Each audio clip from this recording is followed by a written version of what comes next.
అందరికీ మరణాత మరణాత మహిమస్వరం కార్యక్రమం వీక్షిస్తున్న దేవుని పిల్లలైన మీ అందరికీ ప్రభు నామములో శుభములు కలుగును గాక.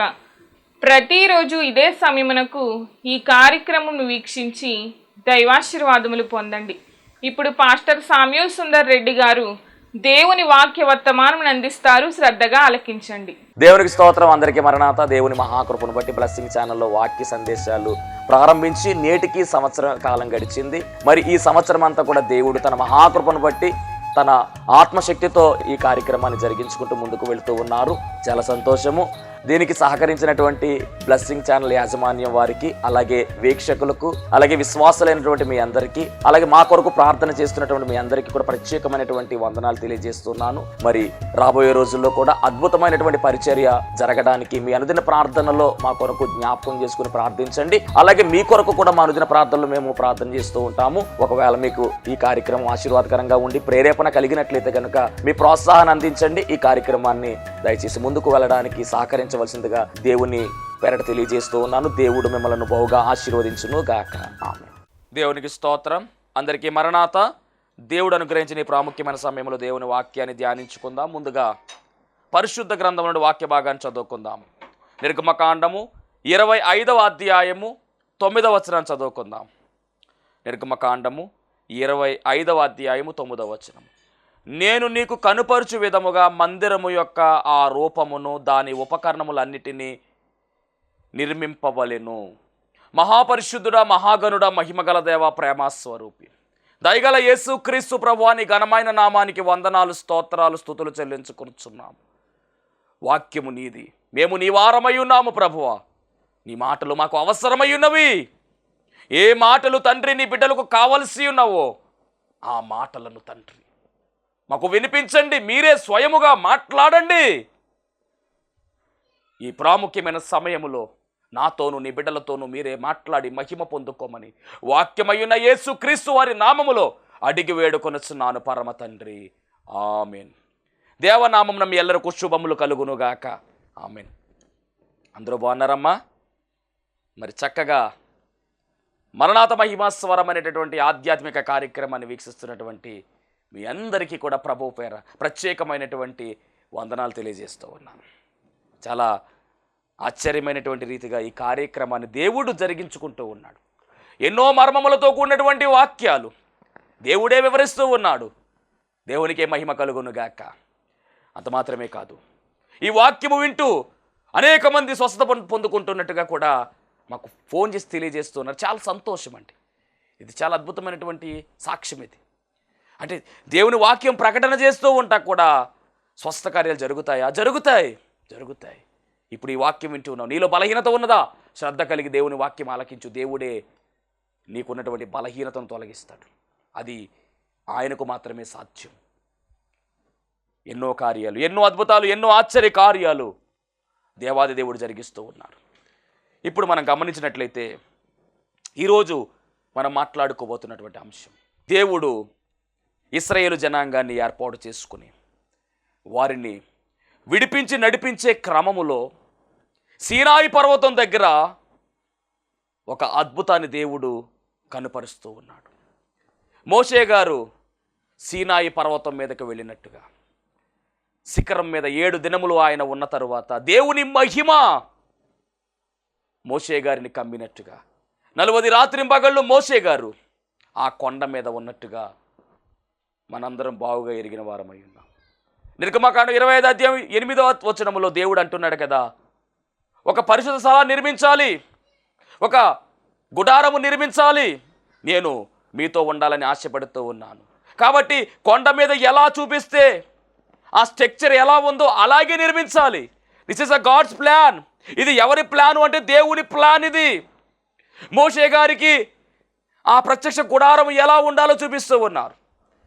గుడారము అన్నా, ప్రత్యక్ష గుడారము అన్నా, పరిశుద్ధ స్థలము అన్నా, మందిరము అన్నా, దేవుని మందిరము అని లేదా పరిశుద్ధ మందిరం అని అన్నా కూడా ఒకటే.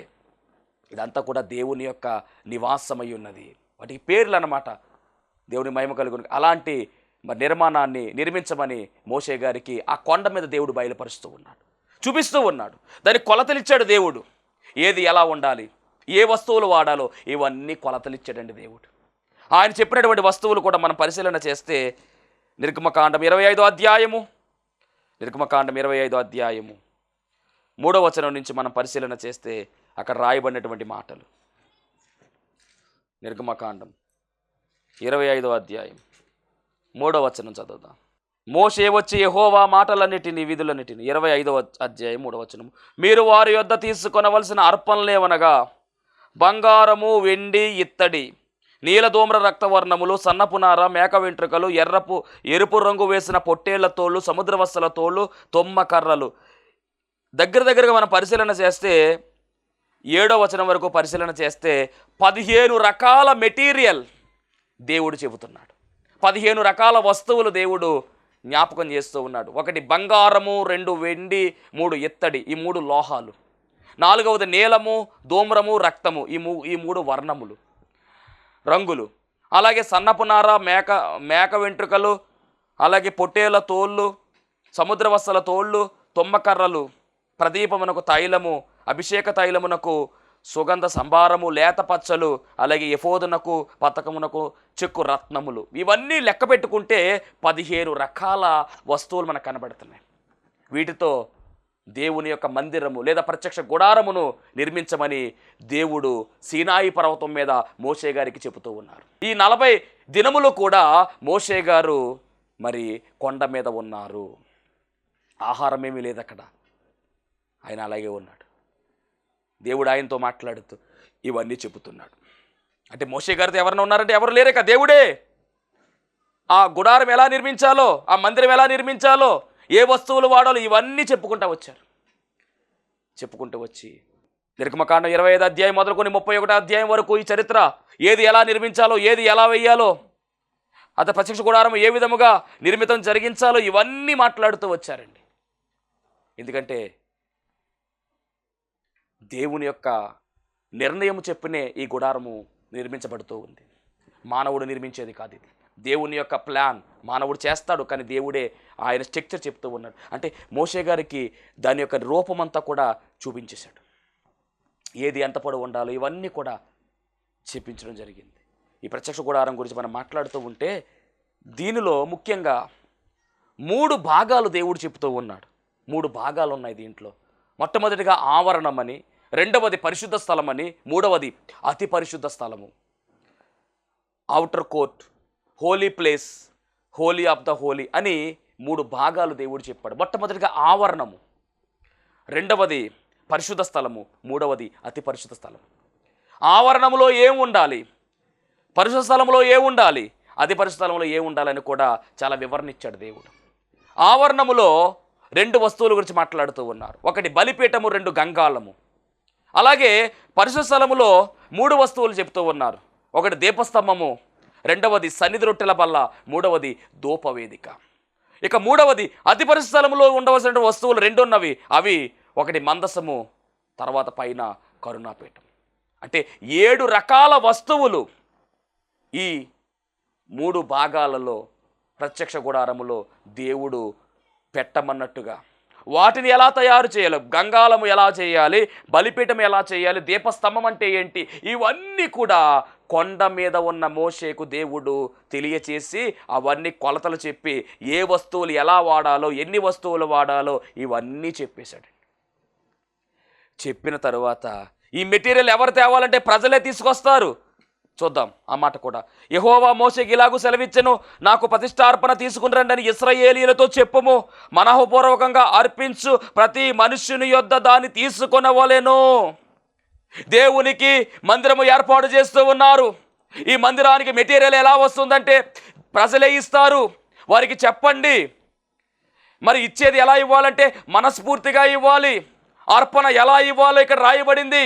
వాక్యం ఇట్టిన దైవ జనాంగమా, దేవునికి అర్పించే అర్పణల విషయంలో నీ మనస్ఫూర్తిగా నువ్వు అర్పిస్తున్నావా, లేదో ఎవరో కానుక వేస్తున్నారని నువ్వు వేస్తున్నావా? చాలా జాగ్రత్త. మందిరంలో ఎవరో కానుకేశారని కొంతమంది వేసేవాళ్ళు ఉంటారు. అలా వద్దు. నీ మనస్ఫూర్తిగా నువ్వేమనుకుంటున్నావో అదే కానుక వేయి. దైవజను చూసి కానుక వేయడం కాదు. గొప్పతనం కోసం కానుక వేసే వాళ్ళు ఉంటారు. నేను చెబుతున్న మాట ఏమిటంటే దేవుడు చూస్తున్నాడు కానుక. సమర్పించవలసింది ఎవరికంటే ఆయనకే సమర్పించాలి, దేవునికి సమర్పించాలి. కాబట్టి మనఃపూర్తిగా చేయాలి, మనస్ఫూర్తిగా చేయాలి. ఎవరో వేయమన్నారని, ఎవరో వేశారని, ఎవరో చెప్పారని కానుక వేయడం కాదు. ఇది మంచి లక్షణం కాదు. నీ మనస్సులో నువ్వు ఎంత నిశ్చయించుకుంటావో, నీ మనస్సులో నువ్వు ఏమనుకుంటావో అదే కానుకగా వేయి. నువ్వు వేసే కానుక పాస్టర్ గారికి కాదు, నువ్వు వేసే కానుక దేవాది దేవునికి. అది ఆశీర్వాదకరంగా నీ మీదకి రావాలంటే ఆ కానుక మనస్ఫూర్తిగా వేయాలి. దేవునికి మహిమ కలుగునుగాక. కాబట్టి ఇక్కడ మరి ఈ వస్తువులు అనగా మందిర నిర్మాణం కోసం చేసే వస్తువులు ప్రజలే తేవాలి అని ఆ విషయం కూడా మాట్లాడారండి. మాట్లాడి స్ట్రక్చర్ అంతా కూడా, నిర్మాణం అంతా కూడా ఎవరికి చూపించాడంటే మోషే గారికి చూపించాడు. కానీ ఒక మాట మెన్షన్ చేశాడండి దేవుడు. ఇంత విలువైనటువంటి ఈ ప్రత్యక్ష గుడారం అంటే దేవుడు దిగి వచ్చే స్థలము. దీన్ని ఏమన్నారంటే ఈ భూలోకములో మొదటి మందిరం అని పిలువబడిందండి. ఇది మొదటి గుడారము లేదా మొదటి మందిరం. ఈ మొదటి మందిరము కట్టే భాగ్యము మోషే గారికి అవ్వాల. ఇది గమనించాలి. దానికి గురించిన చరిత్ర అంతా కూడా మోషే గారితో దేవుడు మాట్లాడారు. ఎలా చేయాలో చెప్పేశారు ప్లాన్ అంతా. కానీ దీన్ని కట్టేటటువంటి భాగ్యం ఎవరికి ఇచ్చాడు చూద్దాం ఒకసారి. నిర్గమకాండం 31వ అధ్యాయము 1వ వచనం. మరియు యెహోవా మోషేతో ఇట్లనెను, చూడుము, నేను యోధా గోత్రములో ఊరు మనముడును ఊరు కుమారుడునైన బెసలేలు అను పేరు గల వానిని పిలిచి తిని. అబ్బా, అద్భుతమైనటువంటి స్టేట్మెంట్ దేవుడు చెబుతూ ఉన్నాడు. ఏమంటూ ఉన్నాడంటే కనుక, బెసలేలు అనేటటువంటి వ్యక్తి, ఇతని గోత్రము యోధా గోత్రము. యోధా గోత్రములో ఊరు మనవడును ఊరు కుమారుడునైన బెసలేలు అను పేరు గల వానిని పిలిచి తిని.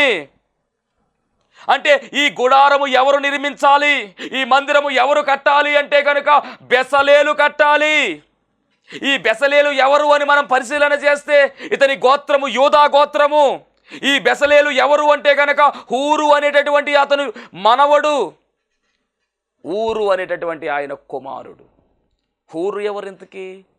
ఊరు ఎవరు అంటే అమాలేకులతో యుద్ధము జరిగేటటువంటి ఆ సమయములో మోషే గారు కొండ మీద, సీనాయి పర్వతం మీద మోషే గారు నిలవబడి కర్ర పైకెత్తిన ఆ సమయములో మోషే గారి చేతులు లాగేసి కిందకు పెడుతూ ఉంటే మోషే గారికి సపోర్టుగా ఒక ప్రక్కన అహరోన్ నిలబడితే మరొక ప్రక్కన హూరు నిలబడ్డాడండి. అంటే కొండ మీద మోషే గారికి సపోర్టుగా ఎవరున్నారంటే ఒక ప్రక్కన హూరు, ఒక ప్రక్కన అహరోను ఉన్నారు. వీళ్ళ ముగ్గురు కొండ మీద ఉండి మరి చాలా అద్భుతంగా ఆ యుద్ధములో విజయం రావడానికి మోషే గారితో పాటు వీళ్ళ పాత్ర కూడా ఉంది. అంటే ఊరు కూడా ఒక బలమైన పాత్రగా అక్కడ వాడబడ్డాడు. అలాంటి గొప్ప వ్యక్తి యొక్క మనవడే ఈ బెసలేలు. ఎంత గొప్ప ధన్యత! అలాంటి బెసలేలుకు దేవుడిచ్చిన గొప్ప ఆపర్చునిటీ, దేవుడిచ్చిన గొప్ప అవకాశం ఏమిటంటే ఈ భూలోకంలో మొట్టమొదటి దేవాలయాన్ని నిర్మించే గొప్ప అవకాశము బెసలేలు పొందుకున్నాడు. ఎంత గొప్ప ధన్యత అది! ఎందుకంటే దేవాలయం అంటే మామూలు విషయం కాదు, పరిశుద్ధ స్థలం అంటే మామూలు విషయం కాదు, దేవుడే దిగి వచ్చే స్థలం అది. దాన్ని నిర్మించడానికి ఎంతో జాగ్రత్తగా ఉండాలి, నిర్మించే వాళ్ళు చాలా పరిశుద్ధంగా ఉండాలి, నిర్మించేటటువంటి వ్యక్తి పరిశుద్ధమైన ఆలోచన కలిగి ఉండాలి, పరిశుద్ధాత్మతో నింపబడి నిర్మించాలి. వీటికన్నిటికీ కూడా ఎవరు ఎంపికయ్యారంటే బెసలేలు ఎంపికయ్యాడు. బెసలేలు భాగ్యం గొప్పదే, మామూలు భాగ్యం కాదు. దేవునికి మహిమ కలుగును గాక. బెసలేలు అనేటటువంటి మాట మనం పరిశీలన చేస్తే దేవుని నీడలోని అర్థము. అవును, చిన్ననాటి నుంచి కూడా ఈ తాతగారు కావచ్చు లేదా తండ్రి గారు కావచ్చు దేవుని నీడలోనే బెసలేలు పెంచారు. మహోన్నతిని చోటు నివసించువాడే సర్వశక్తిమంతుడి నీడను విశ్రమించువాడనే మాట రాయబడింది. ఈరోజు నేను అడుగుతున్నటువంటి మాట ఏమిటంటే, నీ పిల్లలను లేదా మీ పిల్లలను ఎవరి నీడలో పెంచుతూ ఉన్నారు? దేవుని యొక్క నీడలో పెంచాలి అనగా దేవుని సన్నిధిలో మనము పిల్లలను పెంచవలసిన వారమై ఉన్నాము. దేవుని మందిరములో వారిని పెంచవలసిన వారమై ఉన్నాము. దేవుని యొక్క అడుగు జడల్లో వారిని నడిపించవలసిన వారమై ఉన్నాము. దేవుని వాక్యముతో వారిని పెంచవలసిన వారమై ఉన్నాము. దేవుని వాక్యముతో వారిని ఎదిగింప చేయవలసిన వారమై ఉన్నాం. గమనించండి, మోషే గారిని పెంచినటువంటి విధానము, యెహోబేదు మోషే గారిని ఎలా పెంచిందో మనం గమనిస్తే గనుక, మోషే చిన్న బాలుడుగా ఉన్నప్పుడే అనగా 3 నెలల పసి కందుగా ఉన్నప్పుడే మరి తల్లి అయినటువంటి యెహోబేదు అతన్ని దాచలేక ఒక పెట్టి తయారు చేసి, జమ్ము పెట్టి తయారు చేసి దాంట్లో అతను విడిచిపెట్టి నైల్ నదిలో విడిచిపెట్టేసింది. ఆ సమయంలో ఫరో యొక్క కుమార్తె చూసింది, ఆ పెట్టి ఏమిటో తెప్పించింది. ఓపెన్ చేస్తే దాంట్లో ఎవరున్నారు? మోషే గారు ఉన్నారు. ఈ చరిత్ర మనందరికీ బాగా తెలుసు. మోషే గారు అక్క ఈ ఫరో కుమార్తె దగ్గరికి వచ్చి, నువ్వు పెంచుకుంటావా అమ్మా అని అడిగితే, నేను పెంచుకుంటాను. అయితే వీడి కోసం ఇశ్రాయేలు నుంచి దాదిని తీసుకొస్తానని చెప్పేసి మోషే గారి తల్లిని ఎగుబెద్దని తీసుకొస్తే, అప్పుడు ఫరో కుమార్తె అంటున్న మాట ఏంటో తెలుసా? ఇదిగో ఈ బిడ్డ నా బిడ్డ, నా కోసం వీడికి పాలిచ్చి పెంచని చెప్తే ఈ తల్లి తీసుకెళ్ళి పాలిచ్చి పెంచిందండి. ఏ పాలు ఇచ్చి పెంచింది అంటే వాక్యం అనే పాలు ఇచ్చి పెంచింది. వాక్యం అనే పాలు ఇచ్చి అతన్ని పెంచగా మోషే గొప్పవాడయ్యాడు. మోషే సకల విద్యల్లో ప్రావీణ్యత కలిగిన వాడయ్యాడు. మోషే గారికి ఫరో తర్వాత రాజు అయ్యే అవకాశం ఉన్నది. అయినప్పటికీ వాటినన్నిటిని కూడా విడిచిపెట్టేశాడు. ఫరో కుమార్తె యొక్క కుమారుడుగా మోషే ఉండడానికి ఇష్టపడలా, రాజుగా ఉండడానికి ఇష్టపడలా. తన ప్రజల బాధను చూసేటటువంటి ఒక బాధ్యత కలిగిన వాడుగా మోషే మనకు కనబడుతున్నాడంటే కారణము తన తల్లి వాక్యం అనే పాలతో ఆ కుమారుని పెంచింది. ఈ రోజు నేను అంటున్నటువంటి మాట ఏమిటంటే, దేవుని యొక్క వాక్యం అనేటువంటి పాలతో నీ బిడ్డలు నువ్వు పెంచుతున్నావా? దేవుని భక్తిలో నువ్వు పెంచగలుగుతున్నావా? ఖచ్చితంగా చెప్తున్నటువంటి మాట, నీ పిల్లలను చిన్నలు మొదలుకొని పెద్దల వరకు కూడా మనం గమనించవలసిన మాట ఏమిటంటే, పిల్లలకు వాక్యాన్ని నేర్పించాలి. దేవుని యొక్క భక్తిలో పిల్లలను పెంచాలి. ద్వితీయోపదేశ కాండంలో రాయబడినటువంటి మాట అదే. చాలా స్పష్టముగా దేవుడు మాట్లాడుతున్నాడు. ఈరోజు పిల్లల విషయమే జాగ్రత్తగా ఉండాలి. ఇక్కడ బెసలేలు అనేటటువంటి వ్యక్తి విషయంలో తండ్రి గారు కావచ్చు, తాతగారు కావచ్చు, చాలా అద్భుతముగా దేవుని సన్నిధిలో మరి బెసలేలును పెంచినట్టుగా రాయబడింది. చదువుదాం. ద్వితీయోపదేశ కాండం 6వ అధ్యాయం 7వ వచనం. నేడు నేను నీకు ఆజ్ఞాపించి ఈ మాటలు నీ హృదయములో ఉండవలెను. నీవు నీ కుమారులకు వాటిని అభ్యసింపచేసి నీ ఇంట కూర్చుంటున్నప్పుడును, ఇంటిలో కూర్చున్నప్పుడును, త్రోవను నడుచుచున్నప్పుడును, అంటే రోడ్డు మీద వెళ్తున్నప్పుడును, పడుకున్నప్పుడును, లేచినప్పుడు కూడా వాటిని గూర్చి మాటలాడవలెను. సూచనగా వాటిని నీ చేతికి కట్టుకొనవలెను. నీ కన్నుల నడుమ బాసికము వలె ఉండవలెను. చాలా అద్భుతమైనటువంటి మాట ఇది. నీ ఇంట ద్వార బంధకముల మీద, నీ గౌనుల మీద నువ్వు వాటిని రాయవలెను. దేవుని మాటలు నీ బిడ్డలకు తెలియజేయాలి. వారు కూర్చున్నప్పుడు మాట్లాడు, వారు పడుకున్నప్పుడు మాట్లాడు, వారిని బయటకు తీసుకెళ్తున్నప్పుడు దేవుని మాటలు అంటే దేవుని వాక్యాన్ని వారికి చెబుతూ ఉండాలి. పరిశుద్ధ గ్రంథమైన బైబిల్ గ్రంథంలో రాయబడినటువంటి ప్రతి మాట కూడా వారికి తెలియచేయాలి. ప్రార్థన ఏ విధముగా చేయాలో, దేవుని వాక్యమును ఏ విధంగా నేర్చుకోవాలో ఇవన్నీ కూడా వారికి తెలియజేస్తూ దేవుని యొక్క ప్రేమను గురించి భక్తిలో వారిని నడిపించే ప్రయత్నం మనం చేయాలి. దీన్నే దేవుని నీడలో పిల్లల్ని పెంచడం అని అంటారు. ఇక్కడ బెసలేలు అనేటటువంటి వ్యక్తి పేరుకు తగినట్టుగా తన తండ్రి గారు, తాతగారు కూడా భక్తిలో పెంచుతున్నారు. ఎందుకంటే బెసలేలుకి ఎందుకు దేవుడు అవకాశం ఇచ్చాడు? అంతమంది జనాంగంలో దేవుడు బెసలేలే ఎందుకు ఏర్పాటు చేసుకున్నాడు? పిలిచాడు. పైగా చాలా గమనించాలి ఈ విషయాలన్నీ కూడా. ఈరోజు 30 లక్షల జనాంగాన్ని నడిపించడానికి దేవుడు మోషే గారిని ఎందుకు ఏర్పాటు చేసుకున్నాడంటే, మోషే గారు ఉంటాడు గొప్పతనం అలాంటిది. మోషే గారికి మందిరం గురించి చెప్పాడు దేవుడు, మందిరం ఎలా ఉండాలో చూపించాడు. కానీ మందిర నిర్మాణం అయితే బెసలేలకు అప్పచెప్పుతున్నాడే. ఇంకా చాలామంది ఉన్నారు అక్కడ. కానీ బెసలేలుకి ఎందుకు అప్పచెప్పాడంటే, బెసలేల్లో ఉన్నటువంటి గొప్పతనం ఏంటి ఈరోజు మనం గమనించాలి, తెలుసుకోవాలి. అతనికి ఉన్నటువంటి ఆధిక్యత, అతనికి ఉన్నటువంటి గొప్పతనం ఏమిటో మనం తెలుసుకోవాల్సిన వారమై ఉన్నాం. మన పిల్లల విషయంలో కూడా మనం చాలా జాగ్రత్తగా దేవుని యొక్క ఉద్దేశ్యము తెలుసుకుని మనము నడిపించవలసిన వారమై ఉన్నాం. దేవునికి మహిమ కలుగునుగాక. మరి ఈ బెసలేనటువంటి మాటకు అర్థాన్ని మనం పరిశీలన చేస్తే, దేవుని నీడలో అని అర్థము. గోత్రము యూదా గోత్రము. ఈ బెసలేలుకు దేవుడు ఆ బెసలేలు పిలుచుకున్నాడు, అంటే పిలిపించి మొత్తం మీద మరి ఈ నిర్మాణం గురించి మోషే గారికి చెబుతున్నాడు. ఇదంతా కూడా బెసలేలు ద్వారా ఏర్పాటు చేయాలి అని దేవుడు నిర్గమకాండం 31వ అధ్యాయంలో చెబుతూ ఉన్నాడు. నేను యోధా గోత్రములో ఊరు మనవడును ఊరు కుమారుని బెసలేలని పేరు గలవాని పిలిచి తిని విచిత్రమైన పనులు కల్పించుటకును బంగారముతోను వెండితోను ఇతడితోను పని చేయుటకును పొదుగుటకై రత్నములను సానబెట్టుటకు కర్రతో కోసి మొత్తం పనులని చేయడానికి దేవుని ఆత్మపూర్ణునిగా అతని చేసి ఉన్నాను. పరిశుద్ధ మందిరాన్ని తయారు చేయాలంటే పరిశుద్ధాత్మ దేవుని సహాయం కావాలి. కాబట్టి నేను ఆయనను ఆత్మతో నింపేశాను. అంటే బెసలేలు ఎలా ఉన్నాడండి? ఆత్మతో నింపబడ్డాడు. అంత మాత్రమే కాదండి, ఈ బెసలేలుకు ఒక వ్యక్తి సహాయం చేయాలి. సహాయకుడిగా మరొక వ్యక్తిని దేవుడు ఏర్పాటు చేసుకున్నాడు. మరియు నేను దాను గోత్రములోని అహిసామాకు కుమారుడైన అహలుయాబును అతనికి తోడుగా చేసి తిని. అంటే ఇప్పుడు అహలుయాబు అంటే బెసలేలు ఏమో యోధా గోత్రానికి చెందినవాడైతే అహలుయాబు దాను గోత్రానికి చెందినవాడు. యోధా గోత్రము ఒక ఉన్నతమైనటువంటి గోత్రం. అది దాను గోత్రాన్ని మనం పరిశీలన చేస్తే కొంచెం తక్కువ. అయినప్పటికీ ఇద్దరు కలిసి దేవుని మందిరాన్ని నిర్మించాలి. అనగా దేవుని మందిరములో ఉన్నవాడు లేనివాడు అనే భేదము లేదు. దేవుని మందిరములో ధనికుడని పేదవాడు అనేటువంటి భేదము లేదు. దేవుని మందిరములో ఉద్యోగస్తుడు అని చెప్పి కూలి పని చేసుకోవడం భేదము లేదు. దేవుని మందిరములో అందరూ సమానమే. నీ హోదా కావచ్చు, నీ పదవి కావచ్చు, నీ డబ్బు కావచ్చు, ఇవన్నీ మందిరము గేటు ముందర విడిచిపెట్టి రావాల్సిందే. మందిరములో అడుగు పెడితే అందరూ సమానమే. దేవునికి మహిమ కలుగును కాక. నేను గొప్పవాడిని, నాకు ఉద్యోగం ఉంది, నాకు పేరుంది, నాకు బలగం ఉంది, నాకు హోదా ఉంది, నాకు పదవి ఉంది అని నువ్వు అనుకుంటే దీవెన దూరం అయిపోతుంది. జాగ్రత్త. అవన్నీ దేవుడిచ్చాడు. అవి లేని వారు గొప్పవారు కాదంటే గొప్పవారే. ధనవంతుడు లాజరులో ఎవరు గొప్పవారు, ఎవరు ఆశీర్వాదం పొందుకున్నారంటే లాజరు మాత్రమే ఆశీర్వాదం పొందుకున్నాడు. గమనించాలి.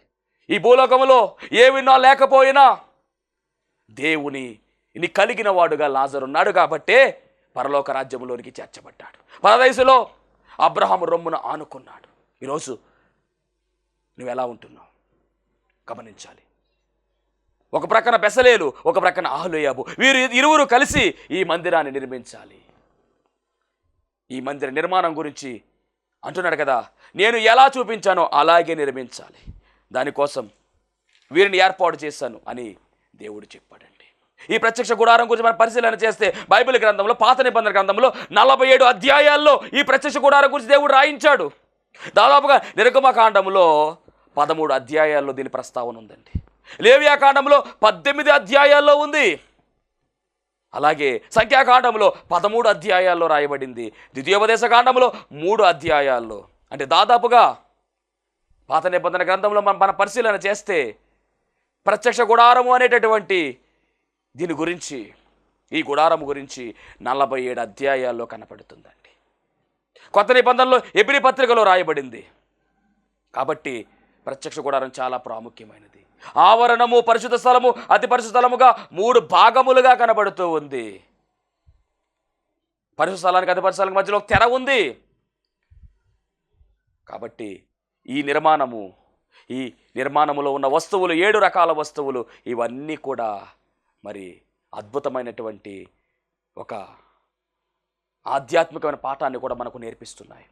ఇప్పుడు ఈ నిర్మాణం ఎవరి ద్వారా జరుగుతుందంటే బెసలేలు ద్వారా జరుగుతూ ఉంది. చక్కగా బెసలేలు అనేటటువంటి మాట దేవుని నీడలోనే అర్థం వస్తూ ఉంది.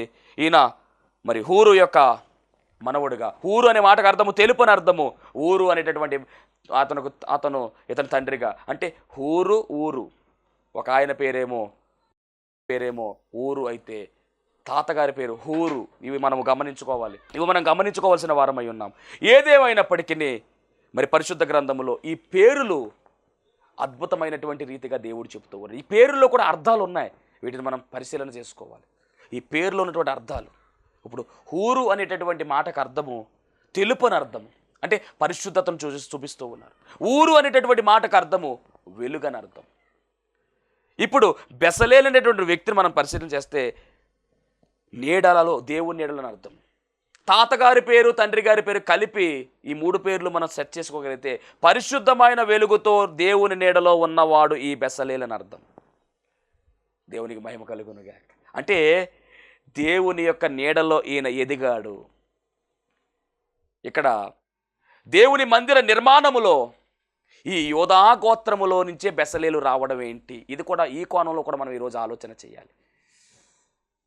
అంటే ఈ బెసలేలులో ఉన్న లక్షణాలు ఒక్కొక్కటిగా మనం ఆలోచన చేస్తే దీని ద్వారా తేలే ఫలితార్థం చాలా గొప్పగా ఉంటుంది. కాబట్టి గమనించండి, కొన్ని లక్షణాలు ఈరోజు నేను బెసలేల్లో ఉన్నటువంటి కొన్ని ప్రాముఖ్యమైన విషయాలు నేను మీకు తెలియజేస్తాను, జాగ్రత్తగా వినాలి. ఒకటి, సర్వోన్నతుని నీడలో, దేవుని నీడలో ఉన్న బెసలేలు. సర్వోన్నతుని నీడలో లేదా దేవుని నీడలో ఉన్న బెసలేలు. అవును, 121వ కీర్తన 5వ చరణాన్ని మనం పరిశీలన చేస్తే, యెహోవాయే నిన్ను కాపాడువాడు, నీ కుడి ప్రక్కన యెహోవా నీకు నీడగా ఉండును. కుడి పక్కన యెహోవా నీడగా ఉండునని రాయబడింది 121వ సంకీర్తన 5వ చరణములో రాయబడినటువంటి మాట. దేవుడే మనకు నీడగా ఉంటే ఎంత గొప్ప ధన్యత. ఆయన నీ ప్రాణమును కాపాడును, ఇది మొదలుకొని నిరంతరము నీ రాకపోకలయందు యెహోవా నిన్ను కాపాడును అని రాయబడింది. అంత మాత్రమే కాదండి, పగలు ఎండ దెబ్బ ఆయన నీకు తగలదు, రాత్రి వెన్నెల దెబ్బ ఆయన నీకు తగలదు, ఎందుకంటే ఆయనకు నీడగా ఉన్నాడు. ఇప్పుడు దేవుని నీడలో ఈయన ఉన్నాడు కాబట్టి ఇతను సురక్షితంగా ఉన్నాడు. 91వ కీర్తనలో కూడా అదే మాట మనకు కనపడుతుంది. కాబట్టి నేను చెప్పే మాట ఏమిటంటే కనుక, దేవుని నీడలో మనం పెంచాలి. దయగల యేసుక్రీస్తు ప్రభువా, నీ ఘనమైన నామానికి వందనాలు, స్తోత్రాలు, స్తుతులు చెల్లించుకుంటున్నాము ఈ శ్రేష్టమైనటువంటి సమయంలో ప్రభువా. ఇదిగో ప్రత్యక్ష గుడారము యొక్క గొప్పతనము, ప్రత్యక్ష గుడారము ద్వారా ప్రభువా నాయన, ఇదిగో నువ్వు చేసినటువంటి కార్యము నాయన, ఆ ప్రత్యక్ష గుడారము ఏ విధంగా నిర్మించాలో, ఎవరి ద్వారా నిర్మించాలో, ఎవరు నిర్మించారో, ఈ విషయాలన్నీ కూడా ప్రభువా మీరు మాతో మాట్లాడి ఉన్నారు. ఒక బెసలేలు ఏ విధముగా అయితే ప్రభువా నీ పనిలో పిలవబడ్డాడో, నీ నీడలో ఆయన ఎదిగింప చేయబడ్డాడు, నీ ఆత్మతో నింపబడి నీ పనిని పూర్తి చేసి అద్భుతమైన మందిరాన్ని నిర్మించిన రీతిగా ప్రభువా నీ కొరకు ప్రభువా మేము నిజమైన మందిరాలుగా ఉన్నాము. దేవా, ఈ మందిరాన్ని మేము కాపాడుకుంటూ నీలో మరింత బలముగా సాగిపోయే ధన్యత భాగ్యము నీ బిడ్డలకు మాకును దయచేయమని, ఎవరైతే శరీర బలహీనతలతో బాధపడుతున్నారో, శరీర రుగ్మతలు ఎవరైతే ఉన్నారో ప్రభువా, వారందరి విషయమే ప్రభువా నీ కృప చూపించి మీరే కార్యము జరిగించి సమస్త మహిమ పొందుకోమని త్వరగా పెండ్లి కుమారుడుగా రానయ్యున్న యేసుక్రీస్తు వారి నామములో అడిగి వేడుకొనుచున్నాను పరమ తండ్రి, ఆమేన్. అందరికీ మరణాత. దేవునికి స్తోత్రం. అందరికీ వందన మరణాత తెలియజేస్తున్నాను. మరణాత మహిమస్వరం అనే ఆధ్యాత్మిక కార్యక్రమాన్ని వీక్షిస్తున్న మీ అందరికీ కూడా మరొక పర్యాయము ప్రభు పేర వందన మరణాత తెలియజేస్తూ ఉన్నాను. మరి ఈ కార్యక్రమము ఎంతో ఆశీర్వాదంగా ఉందని, ఈ కార్యక్రమం ద్వారా ఎన్నో మేలు పొందుకున్నామని మరి మీరు అందరూ కూడా ఫోన్ కాల్ చేస్తూ ఉన్నారు. చాలా సంతోషము. ఎన్నో అద్భుత ఆశ్చర్యకార్యాలు దేవాదేవుడు ఈ కార్యక్రమం ద్వారా జరిగిస్తూ ఉన్నారు. దేవుని నామమునికి మహిమ కలుగునుగాక. మరి మీరు చూస్తున్నటువంటి ఈ యొక్క షెడ్ గురించి గతంలో మీకు చెప్పడం జరిగింది. యజమానుడు మరి దీన్ని బేరం పెట్టారని చెప్పేసి, దీన్ని తీసుకుంటే ఇక్కడ ఆరాధన జరుగుతుంది, లేకపోతే మనం బయటికి వెళ్ళాలనేటువంటి పరిస్థితిని మీకు చెప్పినందుకు చాలామంది మరి సహకరించారు. కొంతమంది మరి అమౌంట్ పంపించడం జరిగింది, అలాగే ప్రార్థన చేయడం జరిగింది. దేవుని మహాకృపను బట్టి పంపించినటువంటి కొంత అమౌంట్ మరి యజమానుడికి కట్టడం జరిగింది. ఇంకా చాలా అమౌంట్ మనము వారికి ఇవ్వాల్సి ఉంది.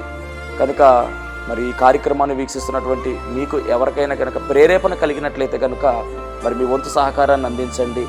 ఈ దేన సేవకునికి మీ యొక్క సహకారం అందించి ఈ సేవను మరి ముందుకు వెళ్ళేలాగా సహకరించవలసిందిగా ప్రభు పేరు తెలియజేస్తూ ఉన్నాను. మీకు ఎవరికైనా కనుక మరి ప్రేరేపణ కలిగినట్లయితే కనుక స్క్రీన్ మీద కనపడుతున్నటువంటి ఆ నెంబర్కి ఫోన్పే చేయండి, లేదా ఫోన్ చేసినట్లయితే కనుక నేనే స్వయంగా మాట్లాడతాను. మీ సహకారాన్ని అందించండి. ప్రభు పనిలో మీరు కూడా పాలి భాగస్తులు కావాల్సిందిగా ప్రభు పేరు తెలియజేస్తున్నాను. అందరికీ మరణాత.